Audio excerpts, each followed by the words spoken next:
Hi guys, welcome back to another episode on my YouTube channel. My name is Swazi or Evile, whichever one you prefer. I'm down with anything. So yeah, if you're new, please subscribe. I absolutely appreciate it. And if you're a returning subscriber, hey girl, hey. Thank you so much for coming back. Today's video, I'll be talking about some of the culture shocks that I experienced when I first moved into the UK. If you don't know, I'm just gonna put it out there that I moved into the UK in 2019, and I've been here for 3 years now. So I think one of the first few things that I experienced when I first moved here was the people. Okay, so this is going to be, it varies, hey? So this one is about the friendliness or people minding their own. In central London or London itself, people are very busy and they literally, it's just you on your own on the street. You hardly get that sense of engagement of like people asking you where you're going. For example, myself, this was one of the most traumatizing things for me when I came into the country. My first day, I had issues with transport because I literally didn't know anyone. I just landed into a country that I didn't know, and I was like, okay, right. My plan was that I was going to use an Uber to pick me up from the airport to my apartment. Okay, fair enough for me. When I landed, my phone wasn't working and I couldn't Uber. Yeah, my phone didn't have network. I hadn't bought a SIM card I hadn't pre-bought a SIM card, a UK SIM card to help me transition when I got here. Yeah, there was poor planning on my side, but anyway, so I didn't know what to do next. Okay, I know nobody. You can't ask anyone. Everybody's just in a rush to go wherever they're going. It's not like they're waiting to make a conversation. And also other people don't greet around, your central London and all of that. So if you are looking for help, it's a matter of just you approaching the person, blah, blah, blah, blah, blah. But people are not friendly at all on the street. And this is central London. People are not friendly, reserved, or minding their own stuff or doing whatever they're doing on the street. They're not gonna, if you're just standing on the street or you are sort of looking lost or whatever, no one's gonna come to you and be like, honey, are you okay? Like, do you need help? What's going on? So this was me after I'd landed. I sorted out my transport situation. Some guy came to my rescue. Luckily, where I landed, I went out to the black taxi. Big mistake of my life, but anyway, I went to the black taxi section, and then I got a black cab. This driver that I got, imagine for my first experience, he was literally, he didn't. Oh yeah, that's another thing. He didn't trust that I was gonna be able to pay for the trip because it was a trip from Heathrow to Kingston, and it's a bit of a distance. I think I ended up paying about 80 or 90 pounds for the trip. So he didn't trust that I was going to be able to pay. So on his way to drop me off, he was literally complaining the whole way, and he was calling people up. He was saying, I don't know if this person's going to be able to pay me or not. They're giving this person, blah, blah, blah, blah, blah. Imagine Kingston is a far place. Imagine. And I'm just sitting there I'm like, I do have the money. I am going to pay. It's just the fact that my phone is not working doesn't mean that I can't pay. I have the money, okay? So yeah, that was my situation. Got them, he dropped me off on a completely wrong place because he said he knew where I was going. I showed him my address, dropped me on a completely wrong place. And when I stood there, it was just literally me trying to look around for help. Nobody's asking me. Like, I have 3 suitcases, mind you. I'm so tiny. I can barely manage on my own. I don't know where I'm going. I'm trying to ask people for help. Nobody's stopping. And until this one man that was walking with his 2 daughters, I approached him and he was approachable. And I was like, you know what? I'm lost. This is the place I'm looking for. Could you please help me with directions? And then he checked it out on his phone. He gave me landmarks. He was like, okay, you're going to go this way. Once you see this shop, you have to turn this way. Once you see that shop, you have to turn that way. And that was literally me carrying my suitcases. Hey guys, that was me carrying my suitcases trying to find my way. Nobody's asking, nobody's stopping to ask, are you okay? Do you need help? Can we, like back at home, if something like that happened, I'm sure you would be approached by someone to say, do you need help? Can we help? Can you do whatever? So this was London. So I was like, okay, so people just mind their own business. They're just carrying on with their lives. They don't care. Whatever happens to you happens, okay? Which is in contrast to what I received when I moved this side of the country, southeast. Because immediately when I got here, I could feel a sense of people being more friendlier, being more concerned. Because okay, and you can take this with a little bit of a pinch of salt as well, because there's not a lot of people, right? So yeah, when I moved here, I was literally looking for this one address and I was sort of lost. And then these two ladies approached me. Hi, are you okay? Are you looking for somewhere? And then I told them I'm looking for this place. And they're like, oh, okay. They showed me. It was quite nice. I was like, oh, that's nice. That's a little bit friendly. I mean, you can interpret it in a way that you want to say, oh, maybe it was because not a lot of people of your skin type are in the area. So, but anyway, me, I took it as a friendly gesture. If you look a little bit lost, are you okay? Do you need to find a place? Are you I like that. Generally, people are around here are pretty much more. I've been told anyways that people are more friendlier. They're more approachable. But yeah, that was my first culture shock to say, wow, okay, this is different from back home. This is very different, right? And this one is a bit funny because when I landed, I literally realized that, you know what?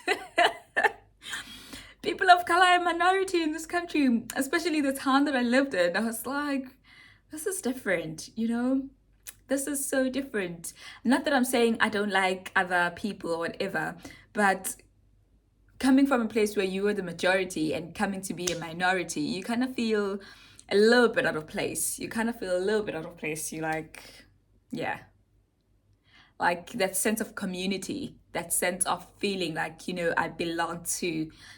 It didn't really click or come naturally to me when I first moved, but I've since found my feet. And yeah, that was one thing that, yeah, that I quickly adjusted to anyways.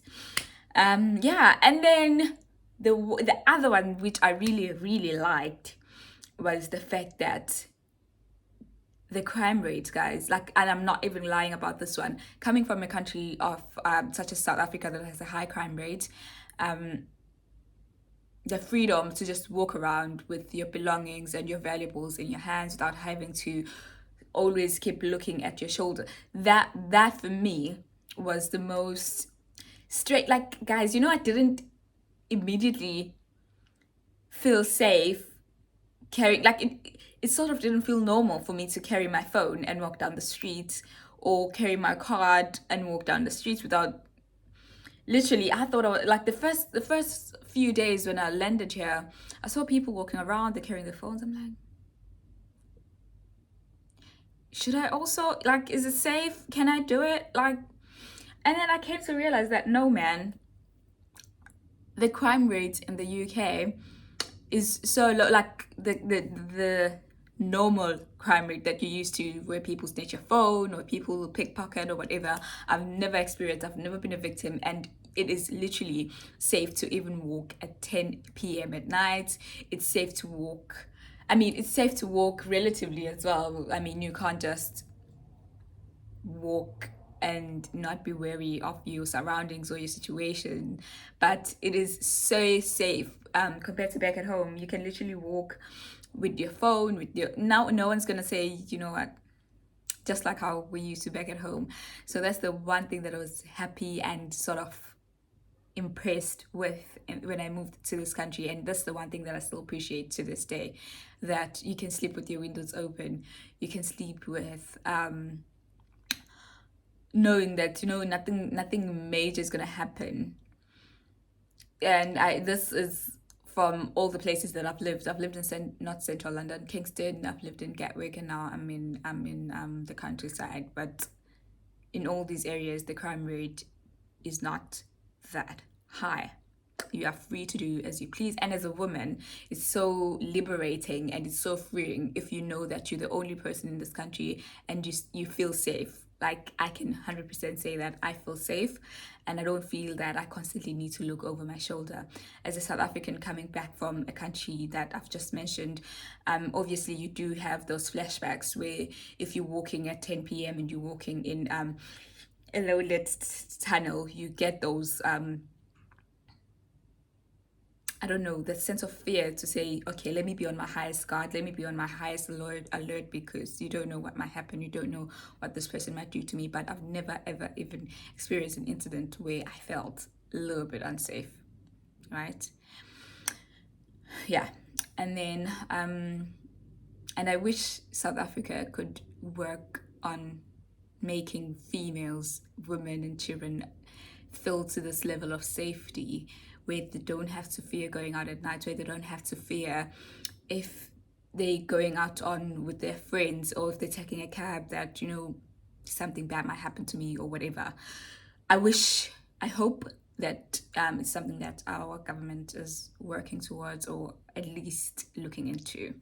But anyway, moving on to the next culture thing which I experience. People in the UK love to drink, guys. They love to drink. Beer. Oh my God. Can I have a pint? Can I have a what? Okay, I don't drink personally, but like they love to drink. Like England, I don't know. People here, drinking is like a sports. Drinking is like the thing to do on a Friday evening. Thing to do on like any time is tea time. They like to drink drink beer and tea, tea, coffee, like that's a tradition here. And in South Africa people do drink, but I think here it's more, it's even, it's on an elevated level, if I may put it like that. But the one thing that I love about them is that they drink responsibly. In as much as they drink, people, when they go out, they know that they're gonna drink. They don't drive. They take cabs.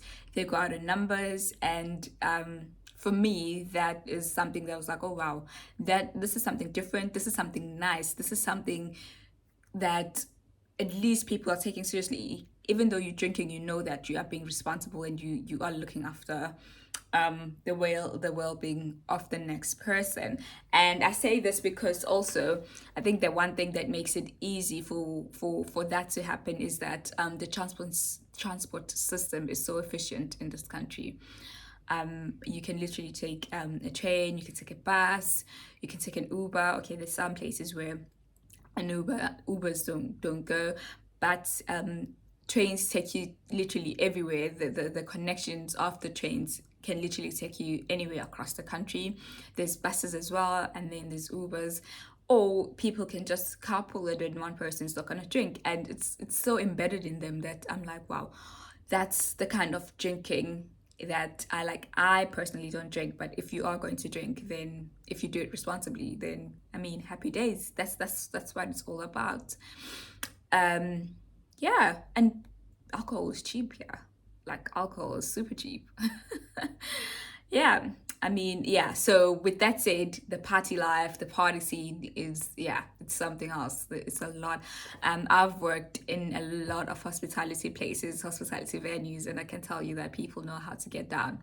Even though they're dancing, we can sort of relatively say that dancing is not as African dancing, but yeah, they know how to have a good time and just let their hair down, especially if it involves alcohol and a bit of a barbecue and summer. Yeah. Okay. Right. And then the next one, the next culture shock is this relates to school, to uni. So I came here to do my master's in pharmaceutical science. To be honest with you guys, I was quite disappointed. I know people are going to drag me for this, but I was quite disappointed in the fact that the masters that I was doing felt like I was doing an honors. And in my honors year, I sweat. I fought for my honors. Like, it was a very intense year. It was very, very, like, yeah, I had to really put in a lot of work into it and stuff like that. But when I got here, it really felt like I was doing my honors all over again. And I was just like, I was expecting something like a bit more challenging. Obviously, it was challenging because it was a different field. I did honors in something else, and I was coming to do a master's in something different, and I had to learn the field and learn everything else. But in terms of like the academia, girl, if you're thinking of coming to the UK to study, this is based on my personal experience. I don't know how other courses are structured, but the education that I got in South Africa, I felt was more of a higher standard compared to here. Even in terms of research wise, I felt like SA is on the bar. It's on par. It's there with the world leaders. Because when I came here, I was like, oh, okay, I fully integrated. I thought this was gonna be like hard. It was gonna be more, when you think of an international degree, but I actually it felt a little bit lighter to me, to be honest. But maybe it's just the course that I was doing, or maybe it might be the uni. But honestly speaking, from the experience that from other people have said, wait, if you wanna come do your masters here, come. If you've studied in SA and you've done your undergrad there, you are more than prepared. Come, don't underestimate yourself. You fit just right in, and I think it would have equipped you well enough for you to just come and excel. So yeah, that's one thing. And then another one which I don't like. Okay, so I've moved on from uni now to actually let me go to another one in uni. The one thing that I also found with uni is that this is not more of a culture shock. I think this is what human natures are used to. We tend to do as humans. We tend to gravitate or navigate towards a group of people that we feel more familiar with, or we feel we relate more with, which is what happened at uni. And I observed that a lot of students, because you get a lot of international students to come through, people look for a sense of community. They look for something that they relate with. They look for a group that sort of they can identify, and you can sort of share your struggles, or similar, or you have a similar background, and these people, I can sort of integrate and talk about things, and they understand. So a lot of Indian people stuck with Indian people. Like, it felt like a clique, it felt like a family. A lot of Black people segregated together because it felt, you know, and also other Asian people also stuck together. And it made sense to me, in a sense that some people don't want to lose their sense of culture, their sense of the sense of doing things back at home, or this language that we speak. I want to be able to speak it. I want to be able for my kids to speak this language. So I need to still be in a tight knit with my community so that I can pass on the traditions and the culture, just because I'm in the UK. Because that's what I felt a lot with other people. They're like, the UK teaches you to lose your tradition, to lose your ways, and we don't want to lose that. So that's why we segregate together, so that at least we keep things going, especially even for the Muslim community, guys. So like, yes, we're keeping together. And I'm not gonna lie, even for me as myself, even though I identified with a lot of people or I'll try to align myself with a lot of people, but it's easy when you can speak to people of your community. Because for me, like, I met people from Africa, regardless of where you are from Africa, my brother, my sister. If you are from Africa, you are my sister. You know the struggle of Africa, and automatically me and you are friends. Me and you are on the same, and it's easy to relate, man. And that's what happened with me. I automatically clicked with people from there, because it's sort of like, we're too far. Let's we in the same struggle. We experiencing the same things, even though it might not be same, but similar struggles, if that makes sense. If we talk about home, if we talk about the things that are happening at home, we sort of relate to each other. And I was saying this to my manager at work, that African people have the sense of Ubuntu. They have the sense of community. And everywhere that I've been, everywhere that I've seen a person from Africa, they've always said, because you're African, I can relate. Because you're African, I'll do this for you. You know, I know we're in a foreign country, but because you are my sister from Africa, I will help you. I know there was a guy that was helping me move. I was broke at the time, I was still a student, and I was just like, literally, I don't have more money than this. This is the only money that I can afford. He was like, you know what? My sister, you're young, you African. And he was not even South African. He was, I forgot whichever country, I think Uganda or something. And he was like, yeah, I'll take you. You know, I came into this country with nothing. So I know what it feels like. I know what it is when you come to this country and try to make it, and it's so expensive. And you know, you get that sense of community. And that's what I mean. And I was also working at this other place. And this elderly gentleman, he's Nigerian. He took such good care of me. He was like, yeah, which country are you from? Like South Africa. And you know, African people take South Africa as this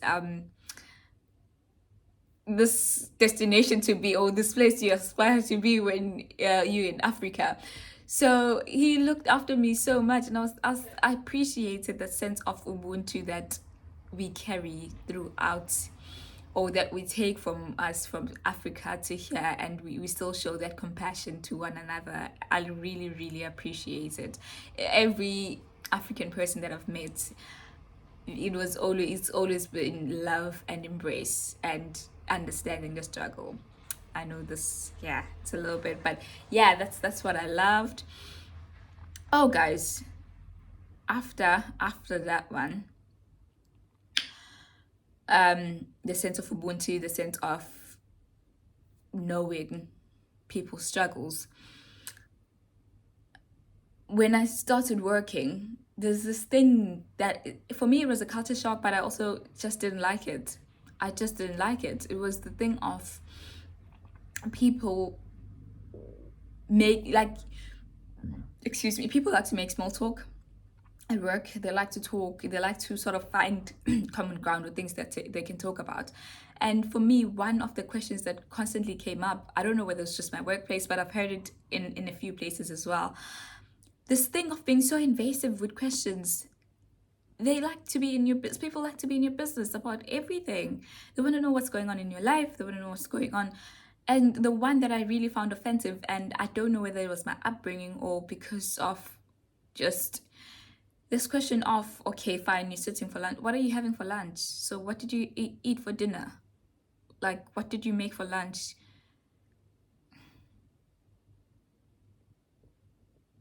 I don't know whether it's where I'm from or it's just me finding it a little bit offensive, but it's none of your business what I ate for dinner. It's none of your business what I carry for lunch. It's my lunch, you know? It's none of your business. If I want to tell you what I'm bringing for lunch, I'll tell you. And also, if I don't, then I don't. I don't know. It's just me. And also, where I come from, questions like that you tend to shy away from. One, because we don't have the same standing economically. People come from different families, and some families are really struggling. So now, if you're gonna ask someone what they had for lunch, what they had for dinner, what they're having for lunch, what if they don't have lunch because of the financial situation? What if they had something that's embarrassing for them to speak about last night, or they didn't eat last night, and then what? You know, so I think even at school, it was questions of, or it was a thing of grooming us for not to not ask those questions. If you're having lunch and you see someone's not having lunch, you offer them your lunch.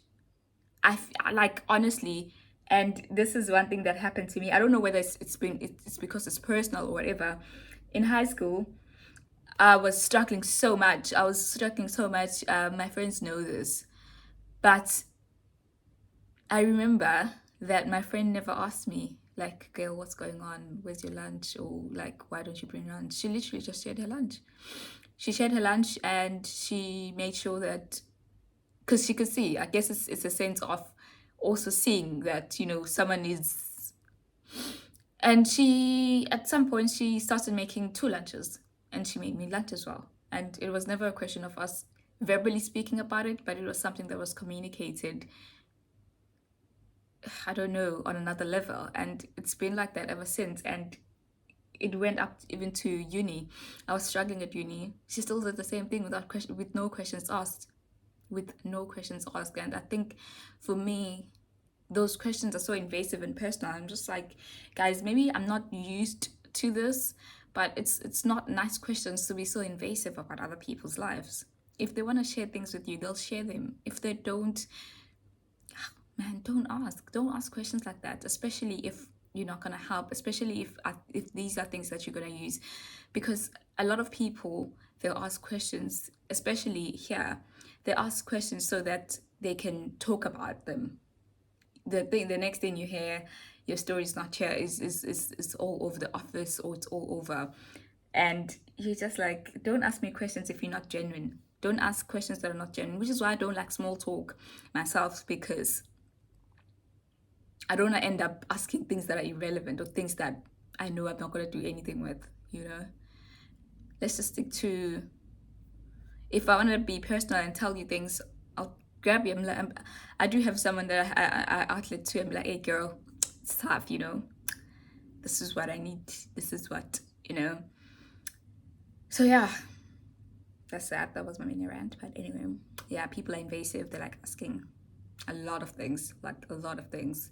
And even as Africans, there are things that we're taught not to speak about. For example, things that have to do with even your pregnancy, you don't even announce things like that. Even your relationships, you don't just, there's specific people that you go to for specific things. But with your colleagues at work, it's... But anyways, that's just me and my opinion and how I felt about specific small talk conversations. The last thing I'd like to end with is also, while we're still on that note of people, I've often found that people are gonna say, don't worry about something. No, don't worry. You find it a lot here. You're trying to do something, people are like, oh, don't worry about it. Don't worry about it. I'll do it. It literally means that this term, no, don't worry about it. Literally means that you've messed up, or they don't want you, they don't trust you to handle it. They'll take care of it themselves. That's when you should worry. When someone says don't worry about it, my child, because chances are, but anyways, yeah, those are my random culture shocks that I've experienced. Oh, one last one. I can't go without saying this one. I can't. The food, guys. Oh yes, this one is just the back of my mind. I've been meaning to mention it. The food is horrible. British food is horrible. British food does not taste the same as home, which is why I've stopped eating takeouts, like from the places that I normally eat from at home, like your KFC, your McDonald's, all your big chains, all those stores. The food doesn't taste the same. Yeah, it tastes horrible. Your McDonald's is just the worst. I've stopped eating it because I just compare, and I'm just like, you know what? Yeah, I'm done. I'm gonna eat it at home. I love it. I like the taste that I receive when I eat it at home. The taste that I get here, it's like a secondhand taste. It's like it's been diluted. It's been... so I don't eat. Even British food is not nice, guys. British food is not nice at all. I don't know how it doesn't have flavor. I don't know how they survive. I don't know how they do it, honestly. I hands down, where I come from, the food is nice. The food is tasty. And I mean it. Even the restaurants are not that great. Even the restaurants are not. Like, you can go into a restaurant and they'll serve you substandard food and you're paying like £5 or £10 for a meal, and you're just like, for this is what I'm paying £10 for? No, the restaurants... I've stopped going out, honestly. I've stopped because it feels like a waste of money, because every time you get disappointed. Okay, there's some good places, not every place. There are some good places where you go and you're like, oh, this is nice. I've gotten used to the taste now, but way too... It's overrated. Anyway, that's it for now. This video has gone too long, but thank you so much for watching. If you've watched until the end, I'll come back with other content soon. Please like this content if you enjoyed it. If you need more stuff like this, we'll make more. Just let me know in the comments section. If you are also living in a foreign country and you'd like to share your experiences and your contributions, or how you found in your place, please share them on the comments down below. I love to engage with you guys, and that's what it's about, really, just trying to connect with everybody that's abroad, and yeah, sharing our experiences. So let me know what you think, let me know what you've experienced, and yeah, I love you guys. See you guys on the next one. Bye.